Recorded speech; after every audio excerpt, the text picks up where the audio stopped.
Muy buenas tardes, estamos comenzando una nueva edición, estamos en vivo en el Canal 30 de la Televisión Digital Abierta para compartir con ustedes cuáles son las noticias y los temas relevantes del día, tanto en los medios como en las redes sociales. Esto es Panorama U. Si les decía silencio.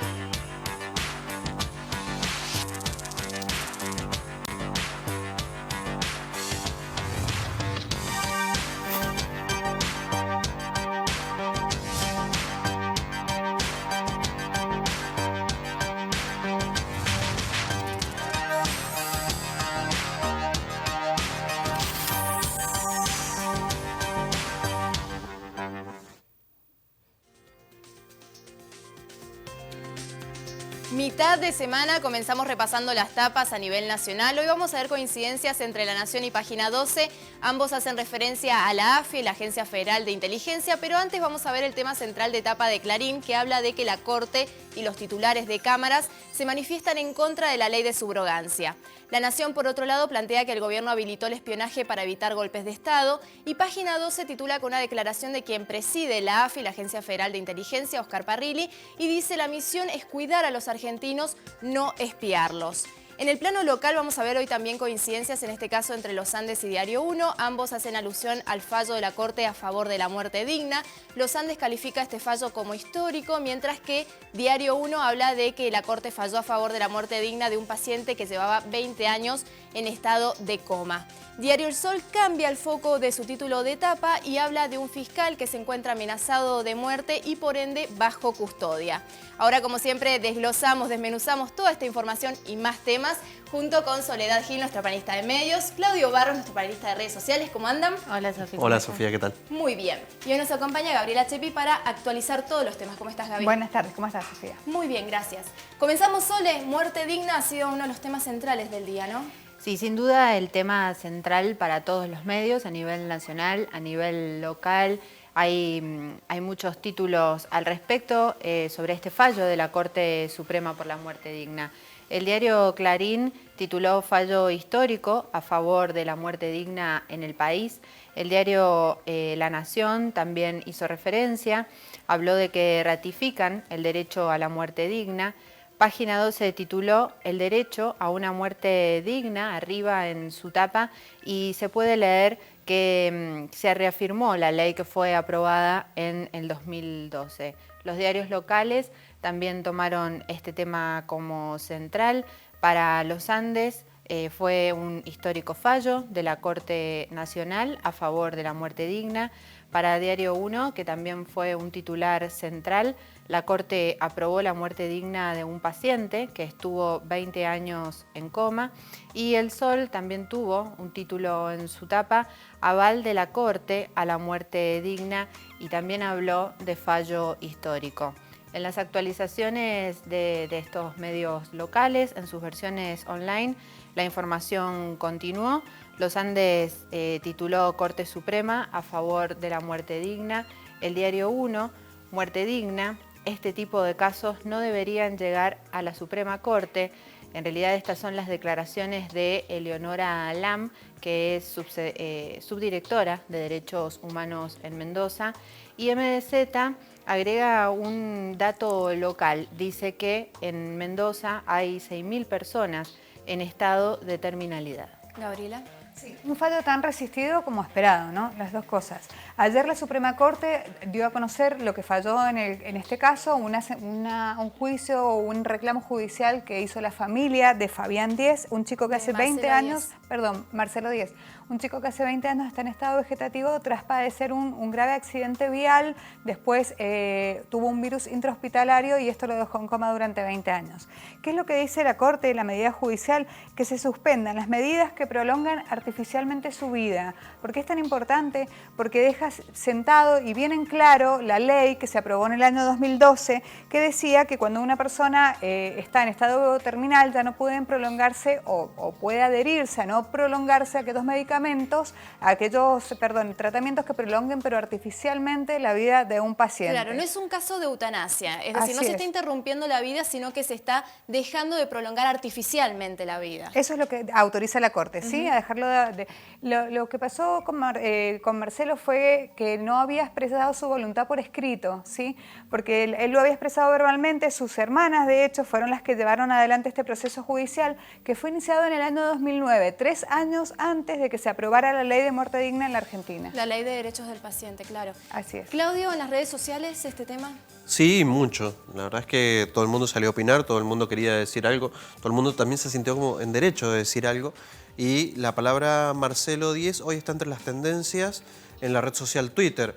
Mucha gente está opinando porque también, más allá del fallo, en horas de la noche de ayer se conoció esta noticia de que el hombre finalmente había muerto. Sí, dejó de existir, falleció. Claro, exacto, falleció a pocas horas después de que se conociera el fallo y empezaron un poco de especulaciones y algunas aclaraciones como estas. Dice, pese a que la corte llegó tarde por Marcelo Díez, su familia celebra que podrá aplicarse en otros casos. Resistió para que quedara el fallo, dicen. Es una especulación, obviamente no hay forma de asegurar esto, ¿no? Dice, detalle, Marcelo Díez no murió por la aplicación del fallo, dice, sino por una infección preexistente por la que estaba grave desde hace 15 días. Este es un detalle importante y algunos especulan con que la Corte conocía este detalle sobre la enfermedad y que quizás apuró un poco su sentencia sobre el caso por esta razón. Otro dice, la Corte permitió matar a Marcelo Díez para que no sufra. No entiendo dónde está acá la palabra muerte digna, dice alguien. Y otra persona dice, las personas religiosas que insisten en que lo de Marcelo Díez fue asesinato, ¿en qué están pensando? Empatía, por favor. Como les contaba, muchísimas opiniones con todo tipo de matiz y hay muchos cruces también en la red social Twitter. También muchos en Facebook. Sole, ¿qué otra noticia? Bueno, otro tema que también está en los medios locales tiene que ver con las redes sociales, el uso de las redes sociales, en este caso WhatsApp. En la tapa del diario Los Andes se destaca un título, problemas por una falsa denuncia de trata en WhatsApp, y también en la tapa del diario El Sol, falsa alarma por cadena de WhatsApp sobre trata. El diario Los Andes en las primeras actualizaciones de la mañana mantuvo esta información y tituló Pesadilla de un hombre por falsa denuncia de trata en WhatsApp. Gabriela. Sí, el caso había ocurrido algo similar hace 3 meses, que lo estuvimos charlando acá en este programa, de una chica sanjuanina que fue la primera en emitir un mensaje que hablaba de un hombre supuestamente que estaba espiando a los chicos a la salida del colegio. ¿Sí? Esa mujer fue condenada. Bueno, algo similar ha ocurrido este lunes por la tarde cuando comenzaron a circular una cadena de mensajes que hablaban de un local en la calle Salta y Garibaldi donde se estaba convocando a una niñera para trabajar 10 horas por semana y que supuestamente sería un local de capta para chicas de casos de trata, ¿sí? El hombre implicado se llama Claudio Cardoso. La policía fue este martes, investigó el lugar, tomó algunas declaraciones en las inmediaciones y comprobó que no había nada raro, que lo que el hombre estaba buscando era una niñera.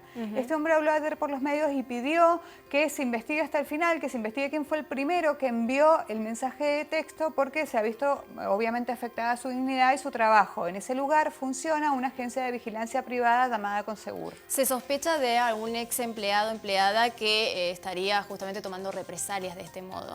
Así es una de las sospechas, un ex empleado. Además, el hombre trabajó en la seguridad de importantes espectáculos y dice Cardoso. Que en algunos lugares, claro, de alguna manera lo persiguieron para que dejara entrar a algunas personas libres al espectáculo y que él no lo dejó y que también sospecha de ellos. Lo cierto es que ayer lo tratábamos este tema en Panorama U segunda edición junto a Jorge Fernández Rojas, director del portal de medios de la Universidad Nacional de Cuyo, y hablaba de cómo se manejan las redes sociales, ¿no? Y de también el peligro de esto. Sí, sobre todo cuando la combinación es esta. Pasó en muchas redacciones de los medios cuando los mensajes llegan y todos tenían un punto en común. Los que más estaban distribuyendo este tipo de información eran los grupos de madres de chicos en edad escolar. Ese era el gran grupo que estaba repartiendo el mensaje y coincide con el tipo de personalidad que reparte este tipo de mensajes de WhatsApp de cadenas. Pasa con el caso que decía Gaby, también pasa con los chicos desaparecidos, pasa con las sospechas de alguien afuera de una escuela. Digamos, este tipo de grupos son los que más reparten. Entonces, se distribuyen tan rápidamente que lo que está intentando la justicia justamente ahora es ir al mensaje original y tratar de probar esto. Basados un poco en esto, en lo que están publicando hoy los medios diciendo, bueno, la justicia está investigando, mucha gente salió a opinar exactamente sobre eso. Ahí lo estamos viendo cuando Los Andes publica esto en su cuenta de Facebook, la gente dice cosas como estas, dice... A otros que están cuestionando, dice, disculpe, la equivocada es usted, dice, la próxima vez investigue antes de publicar. Porque alguien dice, yo una vez conocí un caso similar. Dice, piensa que usted puede destruir la vida de una persona, su trabajo y su familia, por personas malintencionadas. Otra persona cuenta un dato y dice, voy a aportar un dato que en una oportunidad fui por un aviso donde me atendió una señorita muy atenta y educada y no vi nada de lo que se publicó. Es más, soy una mujer grande, salgo a buscar trabajo y visito lugares que saco de los avisos del diario. Como diciendo, digamos, es un modo habitual de mucha gente buscar trabajo y también mucha gente ofrece trabajo a través de los clasificados. No siempre esconden este tipo de cosas que pusieron tan paranoica a la gente. Otros dicen, Facebook también se denuncia, pero uno no sabe si esto es verdad. Por eso hay que compartir, es un arma de doble filo.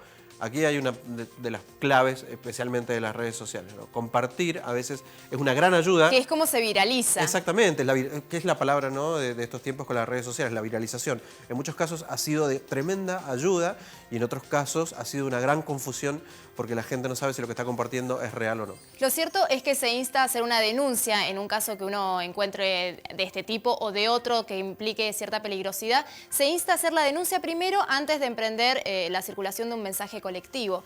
¿Qué otra noticia?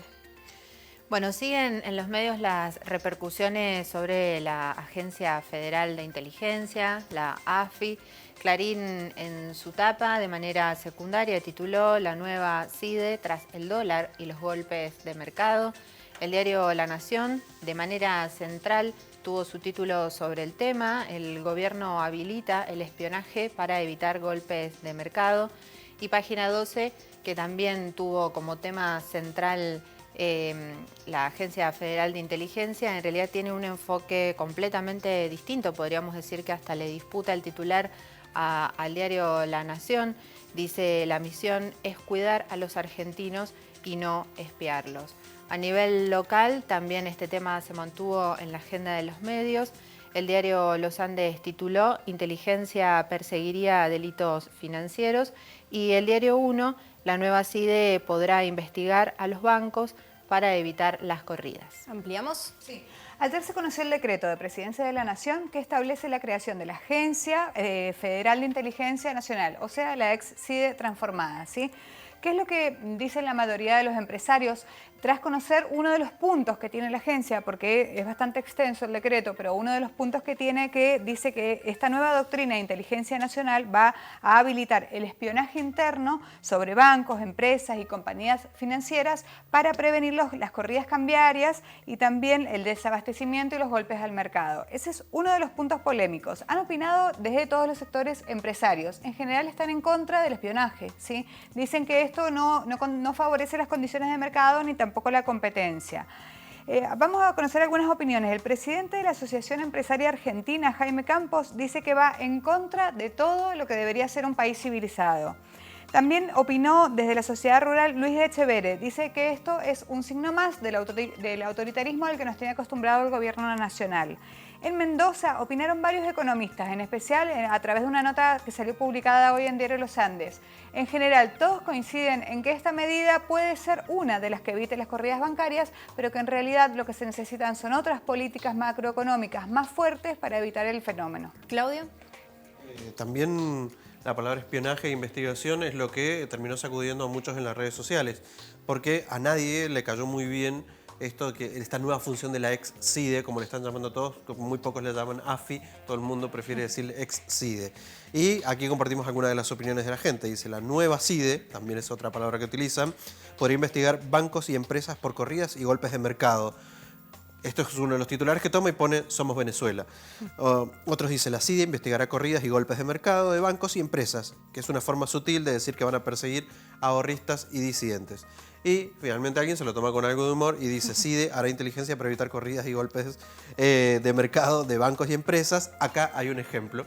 Y ahí lo estamos viendo a Homero, que está pensando y tiene un pequeño ladrón de bancos en la cabeza.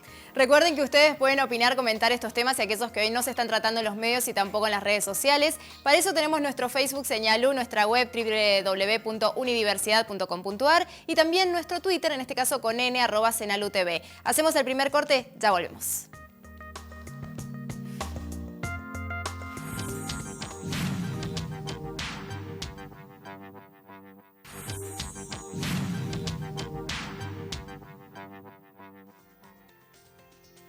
Segundo bloque en Panorama U, primera edición, y nos vamos ahora al plano político local. Sí, un titular en la tapa del diario Los Andes referido a que el gobernador Francisco Pérez retoma la agenda pública después de la operación que lo obligó a una agenda puertas adentro. Está en la tapa del diario y también en las primeras actualizaciones de media mañana. El diario de Los Andes continúa con esta noticia. Aún en reposo activo, Pérez retoma hoy la agenda pública. Gaby. Sí, 16 días hace de la operación, ¿sí?, de doble fractura de tibia y peroné que sufrió el gobernador y ha estado de alguna manera trabajando en su despacho por tener que mantener la pierna del alto, que es parte de la recuperación de esa operación. Lo que hoy se lo va a ver nuevamente, sí, los medios van a poder dialogar nuevamente con él porque va a participar esta tarde de una actividad que se realiza en la explanada de la Casa de Gobierno en conmemoración del Día de la Independencia que se festeja mañana. También está previsto que participe mañana de los actos del izamiento de la bandera y el desfile cívico-militar que se van a realizar en el campo de ejército de los Andes, ¿sí? Como todos los años, está previsto que participe él. Bueno, solo 2 eventos en estos 16 días se anunciaron en el gobierno y estuvo participando en la agenda. Dicen que estuvo trabajando a puertas cerradas y que a partir de ahora, de alguna manera, se va a mostrar más el gobernador. Recordemos que también estuvo, después del fracaso electoral del 21 de junio, algunos días sin apariciones mediáticas. Dicen que a partir de ahora comienza la agenda y que el gobernador va a intentar imponer sus propuestas porque es candidato parlamentario del Mercosur. Claro, comienza su agenda, retoma su agenda, pero a su vez su campaña para el Parlasur. Así es, su campaña para el Parlasur también dice que va a apoyar al Partido Justicialista, por esto se mantuvieron diferentes reuniones esta semana en la Casa de Gobierno con intendentes y con otros funcionarios, porque se espera que antes de agosto el gobernador realice una fuerte aparición pública y que de alguna manera apoye las campañas. Sole, ¿qué otro tema? Bueno, tapa del diario El Sol y también las primeras actualizaciones de este medio. La Unión Cívica Radical prepara una estrategia legal para frenar los pases a planta irregulares. ¿De qué se trata esto? Sí, los pases a planta. Recordemos que desde hace un mes aproximadamente que el radicalismo se viene quejando de la gran cantidad de pases a planta que se registran en el gobierno. El gobierno dice que son los pases que se acordaron en paritarias y que deben hacerse. Los gremios dicen lo mismo y fueron a la legislatura. En la legislatura lograron aprobarlos a esos pases a planta. Pero lo que va a hacer ahora es va a intentar una embestida judicial para frenar algunos de estos decretos. No ha revelado bien cuál será la estrategia, pero se sabe que va a ser la semana que viene. ¿Por qué? Porque el radicalismo dice que son cargos de políticos, de militantes, de amigos, de familiares de los funcionarios. Y también dice que están apareciendo algunos decretos con alguna forma de trampa, digamos, porque el gobierno los había dejado guardados y ahora los saca, los había dejado guardados con número en blanco, ahora los saca. Recordemos que 30 días antes de las elecciones no se puede realizar ningún nombramiento, esto está previsto en la Ley de Responsabilidad Fiscal. Exacto, que es lo que ahora no se estaría cumpliendo. Y no se estaría cumpliendo. El Papa continúa de gira. Continúan los medios también. El Papa llega a Bolivia. En las tapas nacionales encontramos titulares al respecto. En realidad, Clarín destaca que el Papa condenó los liderazgos únicos y alertó sobre los sectarismos, y el diario La Nación va por la misma línea, crítica del Papa a los liderazgos únicos. Los Andes, en su versión online, en las primeras actualizaciones de la mañana, también hace referencia a esto y sí informa que llega a Bolivia. El Papa llega hoy a Bolivia para iniciar la segunda etapa de su gira por Sudamérica. Luego de Ecuador, ahora Bolivia. Ahora Bolivia, sí. Hoy llegará a Bolivia. Va a participar de una importante reunión con Evo Morales. Recordemos que en aquel país hay una tensa relación entre el gobierno y la iglesia y es lo que de alguna manera el Papa va a intentar desarticular. 8 días dura la gira latinoamericana. Después de Bolivia va a ir a Paraguay el Papa y regresa al Vaticano. Bien, Claudio, en las redes sociales el Papa siempre presente. Sí, siempre hay todo tipo de opiniones y también de informaciones. En este caso, justamente la primera noticia que está dando vueltas es esta, la que el Papa Francisco va a llegar a Bolivia. Ahí lo tenemos de la agencia EFE compartiendo esta información. Dice, llega hoy a Bolivia, es la segunda etapa de su viaje por Latinoamérica. Dice que va a llegar a las 16:15, que es la hora de Bolivia, es una hora más en la Argentina, así que alrededor de las 5 de la tarde es la arribada de Francisco. Luego, la Cancillería Argentina está distribuyendo este tipo de información también a través de su cuenta de Twitter, diciendo viajeros argentinos en Bolivia para ver a Pontifex. Usa el nombre de usuario del Papa en Twitter y dice recomendaciones y datos útiles.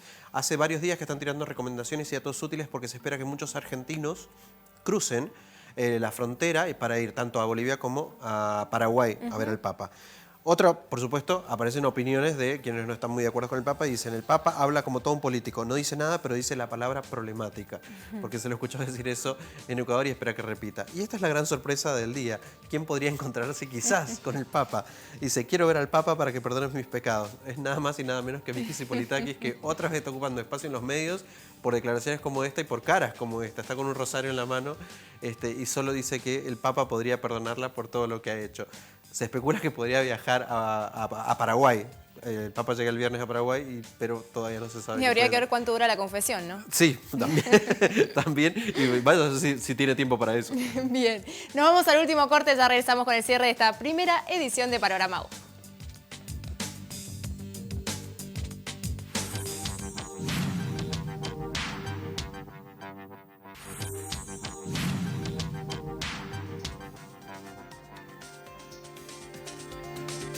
Último bloque de Panorama U, primera edición. ¿Y qué otra noticia?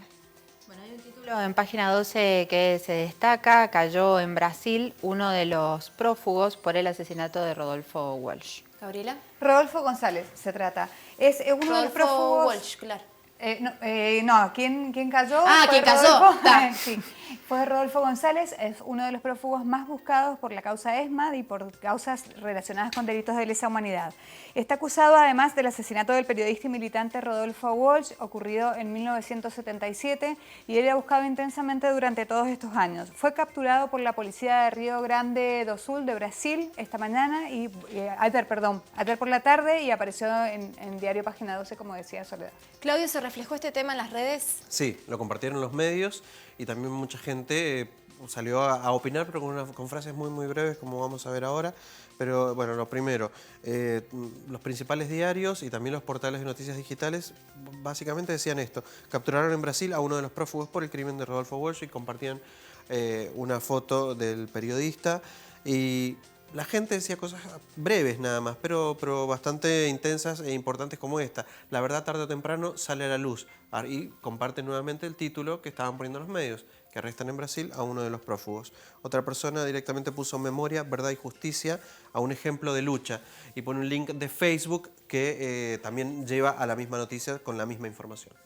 Bien, ¿qué podemos comentar hoy de la Universidad Nacional de Cuyo? Sí, el caso 10 y el fallo judicial, ¿sí?, que venían hablando todos los medios. Lo que podemos ver hoy en Universidad es una especie de análisis del fallo y de qué es lo que dice la justicia en el caso de este chico. Además, explica por qué se necesitó una medida judicial cuando en 2012 ya fue aprobada la ley de muerte digna en la Argentina. Decíamos que esto tuvo fuerte repercusión en las redes. Sí, también muerte digna era una de las palabras muy, muy repetidas en la red social, y mucha gente también estaba opinando sobre esto. Independientemente del caso de Neuquén, hablaba sobre el tema en general y decía: sigue el viejo debate en si eutanasia y muerte digna son lo mismo. ¿No se había discutido hasta el hartazgo este tema?, pregunta alguien. Parece que no. Otro dice: el Congreso habilita la muerte digna y es una escribanía. La Corte hace un cover y son los Rolling Stones. Haciendo clara referencia a que tiene muchísimo más peso actualmente lo que pasó con la Corte que la medida que había, la ley que había aprobado el Congreso. Y otro dice, así que darle muerte digna. Esto es como una especie de respuesta a una opinión que surgió del lado de la Iglesia. Dice: así que darle muerte digna a alguien es hacer enfadar a Dios. Contame entonces tocar un pibe obispo HDP. Dice: colate un melón de enfermo. Fuerte. Esta persona estaba muy, muy indignada, pero también hubo muchos comentarios indignados porque las opiniones que venían por el lado de la Iglesia o de los creyentes católicos generaron mucha indignación cuando empezaron a aparecer estas opiniones en las redes sociales. ¿Qué otro tema, Claudio, está circulando en las redes? Boca. Boca y un fantasma del pasado los estás echando porque apareció un video en el que me advierten por ahí que no critiquen mucho a Boca, pero apareció un video en el que se los ve a algunos jugadores, en este caso Orión Gago y el Cata Díaz, en una reunión que tuvieron con los Barra Bravas. ¿Sí? Esto ocurrió en febrero, en la primera fecha del campeonato de 30 equipos.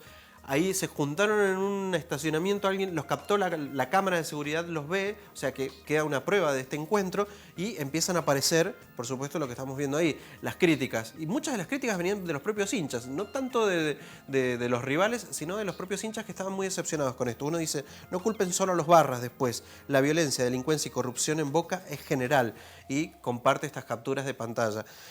Otros dicen, Orión, Gago, Cata, nunca más digan que los jugadores no tienen nada que ver con la barra, en Boca y en todos los clubes, y por supuesto una opinión muy personal al final. Otro dice, ¿ya echaron a Orión, Díaz y Gago? El Vasco también, haciendo referencia al director técnico de Boca. Dice, también debería ser destituido por cómplice, y pone en mayúscula, no es serio, esto es Boca. Y finalmente alguien dice, el odio que les agarré a los jugadores de Boca con el video que salió de los Barras Bravas, chabón, no sé si a todos, pero Orión, Cata y Gago, y también alguien utiliza las mayúsculas para referirse a esto. Hay mucha bronca. Ese video la verdad es que ha generado un quiebre, o está generando un quiebre dentro de Boca. Y seguimos con las redes sociales, tendencias hacia la tarde. Tendencias. Está muy variado todo. Algunos de los temas que ya los habíamos explicado y los hemos explayado, como Marcelo Díez, el hombre que murió en Neuquén después de estar de 20 años en coma. Walsh también se metió entre las tendencias, Rodolfo Walsh, que atraparon a uno de los asesinos que estaba prófugo y lo encontraron ayer en Brasil también. United Airlines, la aerolínea estadounidense, se le cayó su sistema informático y dejó a todo Estados Unidos sin vuelos, y esto lo metió entre todas las tendencias porque es una noticia que está surgiendo ahora y todos están hablando de estos. Y buen miércoles, el buen deseo, vuelto hashtag, es lo que muchos están compartiendo. Waterpolo es otra que tiene que ver con el inicio de los Juegos Panamericanos en Toronto. Se inició con un triunfo del equipo argentino, con el triunfo del equipo argentino femenino de waterpolo, y esto también se volvió una tendencia. Claudio, Soledad, Gabriela, muchísimas gracias. Repasamos ahora lo que nos deja esta primera parte del día miércoles como noticias relevantes tanto en los medios como en las redes sociales. Por un lado, el fallo a favor de la muerte digna es un tema que viene de ayer y que continúa sumamente presente en los medios. En segundo lugar, también mencionábamos la polémica en torno a la AFI, a la nueva Agencia Federal de Inteligencia. Y por último, también hacíamos mención de la gira del Papa por Sudamérica, la segunda etapa que se está comenzando a concretar hoy en Bolivia. Muchísimas gracias por acompañarnos. Nos encontramos hoy 20:30 para cerrar el día en Panorama U, segunda edición.